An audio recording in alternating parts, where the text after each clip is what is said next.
What's up, guys? Nick Duran here, your host for The Hard Truth. Today is episode 3. Today we will be talking about cultural perspective, and I will be interviewing Chris Forehand, Templeton scholar, freshman football player, amazing character on campus, Chris Forehand. Chris, the floor is yours, buddy. Let's start out with an icebreaker. Wonderful to be here, by the way, man. Hey, I appreciate it, man. Where are you from, and how'd you find out about Hanover? I am from Louisville, Kentucky, and how I found out about Hanover. Really interesting story, actually.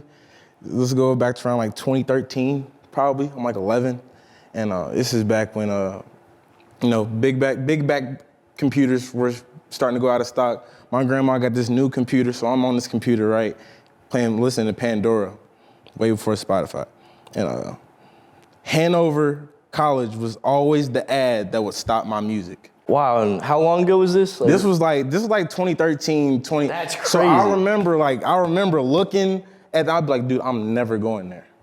And like, That's wild, because I was like, bro, Sometimes it be like that. Every time Hanover, I see the bends in the river, at the point over there. Yeah. I see that, and I'm like, dude, I'm never going there. But end up going here, and I'm here. Well, there you go, man. What swayed you? Like, was it your visit? What made you end up here? What made me come? What made me end up football, pretty much.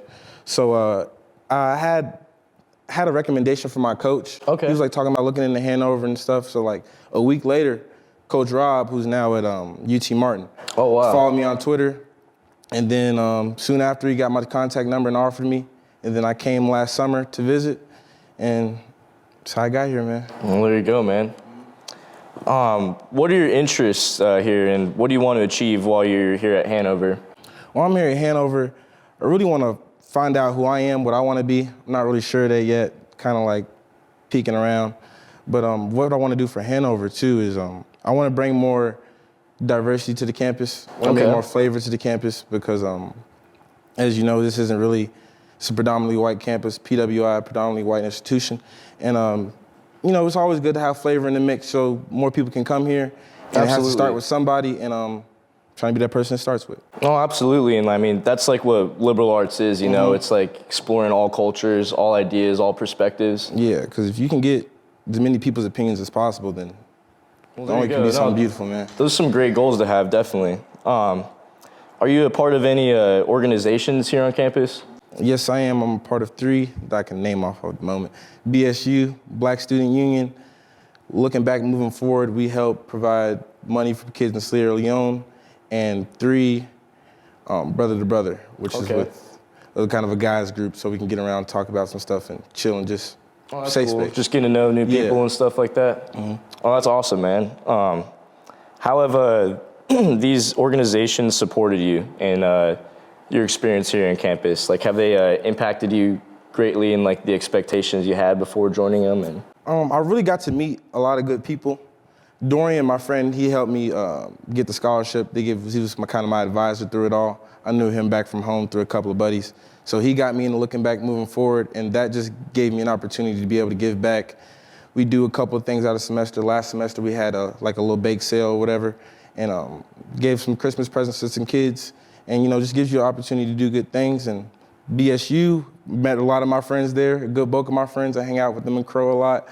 It's one of the buildings here on campus, and it just gave me an opportunity to get my feet wet when it comes to meeting people on campus. Absolutely. Really let me get to meet some pretty cool people. No, that's really cool that they've done that for you. Mm-hmm. I personally, for me, I was part of the lacrosse team. I know that, just from that, made a lot of good connections and friends. But once you start to branch out from that and like take advantage of the organizations and clubs here on campus, like for me, it was Hanover Now media team. That stuff's all just great opportunities to really network yourself out there and take advantage of like building those relationships, Sure, man, because it's really a small campus. Like, you really get around, you end up meeting everybody eventually, or at least seeing them at least. Oh, absolutely, man. Like, it's crazy. Dude, I can't even tell you how many I was just talking with my friend about it today, like how many people you see every day. Oh, yeah. It's like, bro, I've been seeing this dude for like the past 5 months.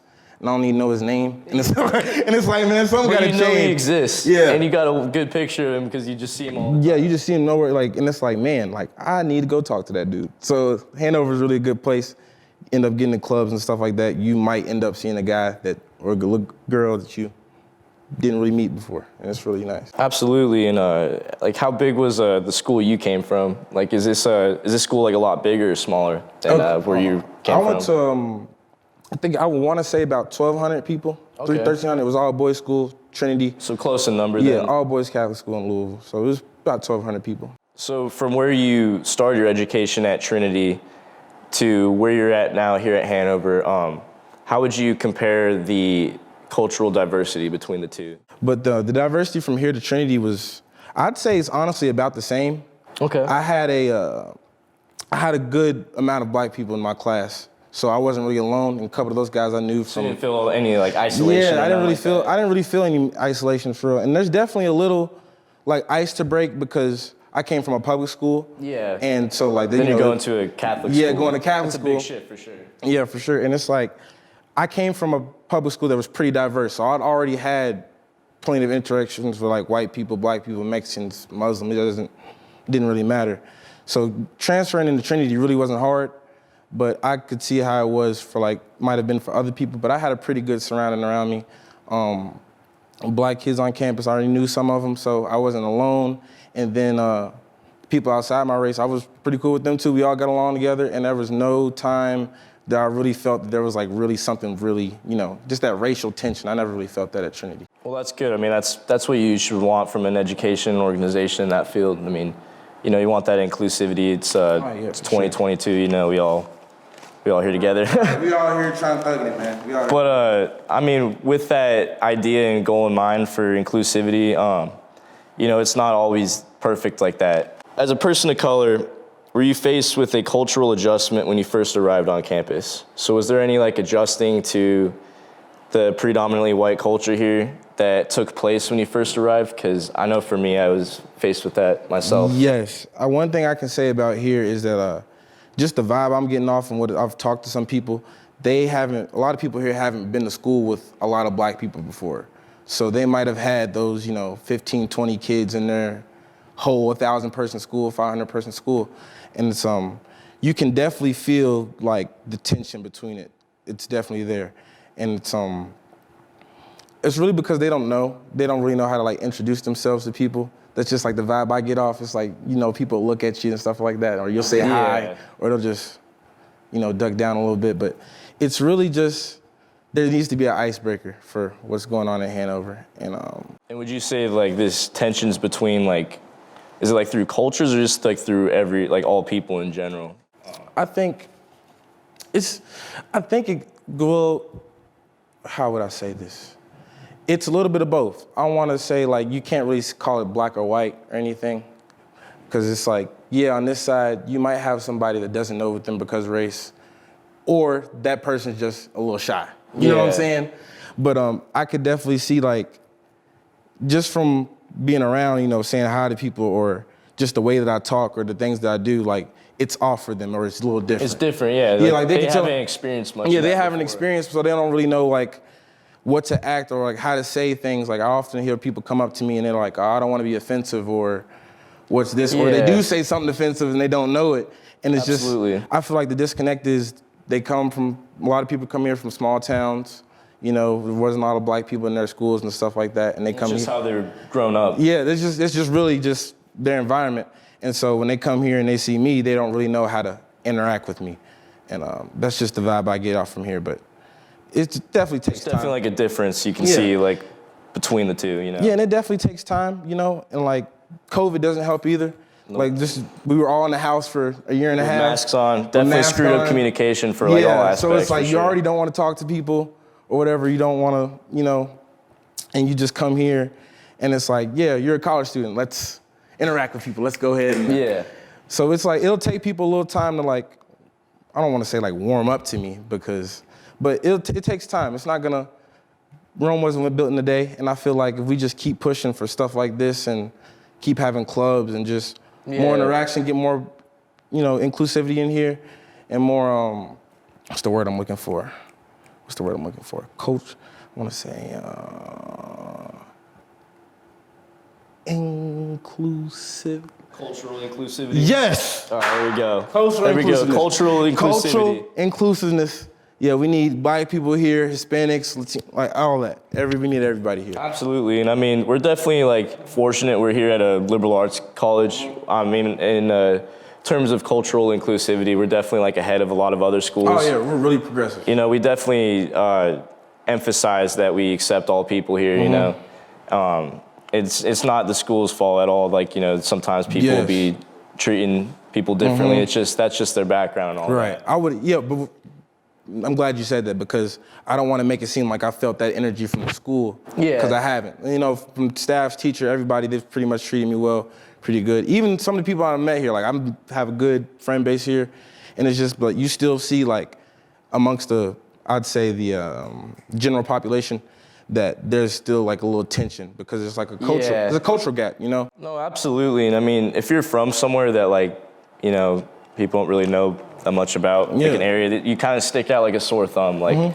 I mean, personally, I'm from Albuquerque, New Mexico. Right. I tell people that, like, no matter what, like how many people I tell them, like every single time the reaction's the same. They're like, what the hell are you doing here? Like, you know, and I have to explain to them my whole background, my whole story every time. And it's just like, you know, I don't mind that because people just genuinely haven't met a lot of people from that area. But I will say, like, it does get kind of annoying sometimes, you know, like I'm tired of just, you know, that being the reaction just because that's where I'm from. Like, I really don't give a shit about where you're from, if I'm be honest. Like, I look at you as a person, you know? That's how that's all it should be. Like, I know they're not trying to be rude when they be saying that stuff, but I mean, I gotta say, like, it does bug sometimes. And that's what we can do is by having an open dialogue about it. Because I feel like... It shouldn't be awkward. Yeah, it shouldn't be awkward. And, you know, if you have a problem with somebody, like, I say it. Like, you know, and you and on the other side of that, you have to be ready to receive... Take criticism. Yes, you have to be able to receive and take criticism. Because, like, I feel like that's the only way to bridge the gap. You know? Yeah, absolutely. Like, you shouldn't be called an asshole for calling someone out for, like, asking you where you're from. Like, why do I gotta be an asshole because you're an asshole? But also at the same time, like, you gotta know how to, like, approach these people like that and ask these certain questions and how to respond to them. Because, you know, it's all about how you present yourself with that. Yes, for sure. Where, you know, it's up for interpretation. So I say, like, when it comes to, like, interacting, say, if anybody wants to interact with people of color on this campus, and I talked to a couple of people before I got here, and it's really just be genuine, man. Be honest. Like, if you have a question, I have people ask me about my hair. Like, how'd your hair go from an afro? Don't overthink the question. Just ask it. Yeah, don't say what's wrong with your hair. You know what I'm saying? Ask, how did your hair get like that? Or look it up. Yeah. A lot of things can be figured out if people will look things up. So I feel like it's on both sides. Absolutely. People have to be able to give criticism and be able to speak up about what problems they have with people. And people have to be able to take it. But I feel like Hanover's doing a good job of slowly getting it in. With that being said about this tension between cultural and races, is there anything you think that could be done to alleviate that tension specifically? I just think it starts with a hello. Like, just letting people know that you see them. And you're comfortable with them. And that you're comfortable with them opens doors so that, you know, relationships can be made. If you're just, like I said earlier, walking past people all day and, you know, just sitting here and wondering, thinking, how are they going to react if I say this? You don't know. You don't know until you ask something. And, like, some stuff you don't have to ask if you feel it's offensive. You don't have to ask in front of their face. Google don't got eyes. You know what I'm saying? It's all anonymous. Yeah, it's all anonymous. So if you need to ask something, or, like, you know, where it's something like where an opinion doesn't need to be there, something about your hair, something like our hair, anything about the culture, anything. Look that shit up. Look that shit up, bro. Look that shit up. And this is one thing I wanted to talk about that I didn't mention earlier, is that you know, one thing about those tensions, like I said earlier, with when you were talking about people receiving criticism or anything, when some people ask us questions or ask us stuff about ourselves, it's like you have to realize people aren't responsible. Like, people don't have to teach you anything. Like, you know what I'm saying? Just because I'm a black guy doesn't mean you're not obligated to teach I'm them that shit. obligated to teach you about everything about black culture. You know what I mean? Because it's like, I'm a black guy. I've grown up African American. Yeah, Still like your culture. Yeah, like it's my culture and all that. But it's like I'm just one opinion. Yeah. Do not think you can get one opinion or meet one person and think that you know all the black people in the world. Because it's like it's not like that. Again, that's what the internet's for. Yeah, that is what the internet is for. Well, with that being said, have you faced any obstacles here on campus that you've had to overcome? I know you're just a freshman now. We aren't even really at the end of like this year, but I know for me, I did face some challenges I had to overcome. So what were your challenges? Oh, shit, man. We can talk about this all day. But all right, let's hear it. I'm gonna shoot, man. My challenges coming in here mainly was just adjusting to like being by myself. You know what I'm saying? That's every college kid coming in, but really finding my motivation too. And I want to say it all started with football. Football didn't really go this first season how I really wanted to, and that kind of gave me a negative reaction towards school and like my work towards school. So a part of me was like, dude, I don't even want to be here. Why do I even feel like going to this class? Or I'll do that paper later, because I didn't have that motivation I had back in high school, back when I, was in there and I was playing. Yeah. It's like when you get to college and it's like not what you thought it was going to be, you hit that wall, and it's like that's kind of the wall I hit. It's more like you got to make that shit happen. Yes. So it's like, aside from the education part, that being here too, just being in like a small county, small rural town. I'm from Louisville. We have like 600,000, 700,000 people, probably 1 million people going through the city all at one time. And it's like coming here and like everything closes at 10 and 9. It's kind of like hard to get used to, and you kind of feel trapped a little bit, because it's like Absolutely. being at small county, small campus, and the fact that Madison really isn't the best environment either. Like you go downtown and you just get that feeling, or you just see those eyes, the side eyes, people staring at you. Yeah. Or it's like you go in a restaurant and people start dimming their voices down. Or I know exactly what you're talking about. It's there, like, and people say, well, that's not racism, or that's how.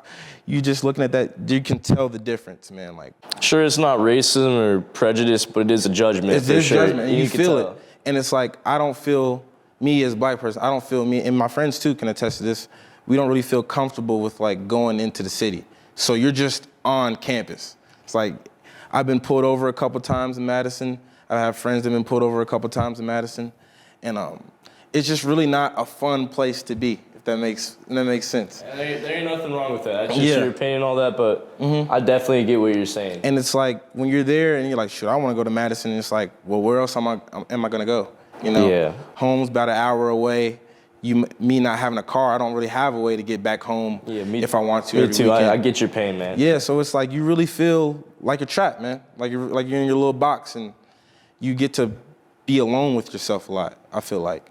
And whether it's in your dorm room or just being stuck in the same schedule over and over again, you really start feeling like the place is kind of closing in on you, Absolutely. And that's no fault of anybody, like at the school. Like I said, we can't just uproot the buildings here and just move it to somewhere else, but it's definitely there. It's definitely there. Absolutely. And I could say, like, for being on campus, like in campus, I feel like I get kind of the same vibe not from everybody, but you still feel some tension. Yeah, still feel some tension, and you can kind of tell it's people that haven't really been around black people before, if that makes sense. Some people come here and we figured out through freshmen, how they have that freshman class and you got that 12, 15 people you first meet. You really start seeing that a lot of people here went to small rural schools or, medium-sized schools where it wasn't a lot of, African Americans at their school. So it's like their first big picture of living, especially living with an African American, living on the same campus in the same space. It's kind of like a little, I don't want to say starstruck, but it's kind of like, it's a gap. It's definitely there. Yeah. And I don't really know the answer to that, how to fix that, but it's definitely there and it's definitely felt. So I feel like that's something I want to. That's definitely pretty interesting. I mean, I definitely, I can definitely see how you'd feel that cultural tension here on campus. I mean, at the end of the day, we're all humans. At the end of the some day, people, whether you like it or not, some people have gone 18, 20 years without really being around a person of color. And it's crazy because you think it wouldn't happen, but it's like, I know a girl that I met here, she's never been to a Waffle House. Like, and you're like, dude, what? How are you gonna be in America and never been to a Waffle House before? Yeah, but it's like, you got that, you have I wouldn't want to call it ignorance, but yeah, the ignorance of, not knowing another person, but it's on both sides to meet each other in the middle so that we can make a safe space. You still got people of color that have came overseas, foreigners, and they've never seen a white person for that long. And right. I mean, that's just that, it's that genuine human reaction, that there ain't nothing more than that, because, I mean, you can see it from both sides. You have to acknowledge it's there. Yep. I feel like that's a big part that a lot of people don't realize that's happening in America right now. It's like, if you realize the problem's there and it's like you put a light on it, you have to fix it. Because now it's like your character's on the line. That's the first step of taking care of it. Is realizing it's there and accepting realizing it's there, and it's like you have to accept, this is the problem we have here. And I feel like the staff and teachers have let me know that they're here for me and that we do have a problem. Not really a problem, but a problem we're trying to fix. Trying to get a more diverse campus, and I feel like we're doing the first step, but now it's time to have open discussion like this and talk about it. Yeah, absolutely. I mean, I know personally for me, one of my favorite experiences it's kind of messed up to say it's a little funny, but it was a little funny. I'm giving my I-Plan presentation, my first year class, and I talk about where I'm from, my background, all that. Well, one of the students thought I had said that I'm from Mexico, and so I give my presentation and I leave it with hey, are there any questions you guys would like to ask? Well, I'm not gonna name his name, but he asks me, what's it like being in America for the first time? And I just, I felt kind of dumbfounded at first. And sure, I was a little pissed and a little shitty and a little angry. I mean, respectfully, but then what made me calm and relax was hey, he genuinely thought I'm from Mexico. Right. My freaking state's name is New Mexico. The only difference is the new in front of it. Right. That ain't him. He's never met anyone from there. He didn't, a lot of people don't know it's a state. I'm not mad about that. And then fast forward 4 or 5 months, I rushed the same fraternity with that guy, and we're he's one of my closest friends in there, Right, and it all starts with two different cultures, two different coming together off of a mistake, and then good relationships built out of it, there's a lot of good things that could come out of this tension, if we just cut it, Right, you just gotta break it down and just call it what it is, but we do need to talk to your history teacher and let him. History, geography, all that. Let him, because bro, come on now, bro. You gotta know your states. Good Lord, man. You gotta know that stuff. Get it together. So, with that being said, with the sense of loneliness and repetition and all that, what specifically do you think could be done to improve that and kind of counteract that, Dude, I had get busy. Get busy? One thing is to do is get busy. You don't realize how much stuff comes through your emails and how many clubs you can join. People don't know how easy it is to actually join a sports team here without prior experience. So join clubs, be into your sport if you have a sport, and be really into your studies. That's gonna take enough time. Just get involved with the campus. Get involved, because I promise you, you will be sitting back in your room on your Xbox or sitting in the gym just thinking dude, what else can I do? There's stuff to do, man. Yeah. There was yesterday I missed the omnibus trip because I had some stuff to do, but it's dude, I didn't know we could go to Ray's game for free. I didn't know we could go to Indianapolis. I didn't either, honestly. Bro, that's exactly. It's in your email. I promise you it's gonna save you. That's what you need to do. No, that'd been great to know. Yeah, because it was I'm dang, this is opening day, and it's free. Yeah, that's crazy. And it's they had 11 extra tickets. I'm dang, I thought thinking this is gonna sell out, but it's dang, Hanover got that. So I say get busy with whatever you have to do, whether it's clubs, join multiple clubs if you have to. Because like I said, education is gonna take most of your time, but you don't want to just sit and have an idle mind, because that's just meant for. You're distracted and getting stuff done. You're not thinking about. You're not just sitting there thinking about the fact that you're isolated, all that kind of. Positive distractions. That's a good thing. No, absolutely. I definitely get what you're saying there. It's a great point for sure. Well, I mean, it sounds like your experience here has been great so far. It's had its ups and downs, but it seems like you're just riding the roller coaster, enjoying it. Before we close things off, is there any reform you would like done, or you think that could be done to this campus to improve the inclusivity? I think they've done like a great job, but like personally, what else do you think they could do? Like if you got anything? Personally, what I think I can do, and it's really all on the students because progress is really slow, and I feel like Hanover's trying to ease it in there. Like we're starting to get money for BSU and hosting more events, but it's hard to kind of market it for, the people, like for people of color. Like if we had some things such as like a black frat or, something different to where it's like, okay, this is a safe place where you can go here.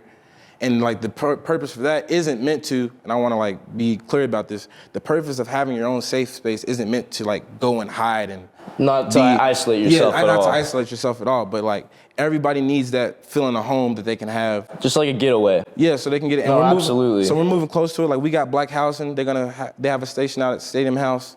So I think that's gonna be real big, and bringing some kids under my wing, some black students and people of color students under my wing there, just so they can have like a safe space that's like. No, you definitely need that like common ground too. Yeah, with for sure, man. So this will be like, listen, dude, like this is what we're doing here. This is what we're trying to do, and let me guide you through it. And I feel like if we just keep on doing what we're doing, because I don't really have all the answers for it, but keep on moving forward to it and keep on talking about it and keep on putting action towards it, that it's going to be something real great. We're not going to see a 20% spike in people of color coming to this college next year, but it's like over the years, if we knock it down, I feel like it can be something really special here. Well, before we close things off, Chris, is there anything else you'd like to share to the audience? Anything you'd like to tell them? Any questions you got for me? Really anything? Okay, I got something. I think I got something. I've been wanting to say this on Yik Yak for a long time. Okay, let's hear it. It's gotta be something bold. It's gonna be straight at the campus, man. The last thing I have to say to this campus, talking about the student body, I'm talking to everybody, all 1,100 of us. Dude, we in here in Jefferson County, Indiana, Hanover, USA. This isn't Louisville, this isn't Indianapolis, this isn't Cincinnati. We all know that. If you've been here for 2 hours, you know that. But it's your responsibility as a student on this campus to turn this bitch up as much as you can. So, I just want y'all to know COVID's over. All that mask up down your phone, we need to throw that back in the garbage can. You feel me? We need to do away with that bullshit. Start learning these people here, man. Start asking, hello, hey, what's up, cuz, yo, any of that. It's 1,100 of us. There's no reason I should see you 4 times a day. And I don't know your name.